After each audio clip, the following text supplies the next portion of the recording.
అన్ని సినిమాల కంటే సుయో మన సుయోధన సినిమా చాలా బ్రహ్మాండంగా ఉంది. బలగం సినిమా హిట్ అయింది. ఆ బలగం సినిమా తర్వాత ప్రియదర్శికి ఇదే హిట్. చాలా బ్రహ్మాండంగా ఉంది.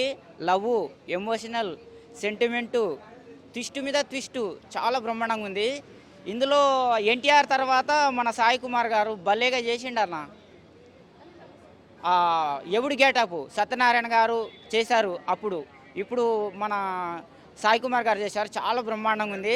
అసలు అరే సాయి కుమార్ గారు హీరో మంచి డైలాగులు చెప్తాడు అది ఇది అనుకున్నా కానీ విలన్ కూడా ఇట్లా ఇంత మంచిగా చేస్తాడని చెప్పేసి నేను అనుకోలేదు. చాలా బ్రహ్మాండంగా నేనైతే భయపడ్డా. అట్లా చేశాడు విలన్ రోల్ అయితే చాలా బ్రహ్మాండంగా చేశాడు. ఆ ప్రియదర్శి గారు కూడా చాలా బ్రహ్మాండంగా చేశాడు. బల్గం సినిమాల కంటే ఇది బ్రహ్మాండంగా ఉంది. నాకైతే తెగ నచ్చేసింది. హీరోయిన్ మేడం కూడా చాలా బ్రహ్మాండంగా చేసింది. కొత్త అమ్మాయి అయినా కానీ లేటెస్ట్గా మంచి రోల్ చేసింది. సుయోధన మూవీ అన్న మిస్టరీ థ్రిల్లర్ చాలా బ్రహ్మాండంగా ఉంది. ప్రియదర్శికి బలగం తర్వాత ఇదే బ్రహ్మాండమైన హిట్. సూపర్ అంటే సూపర్, చాలా బ్రహ్మాండంగా ఉందన్న. I love you.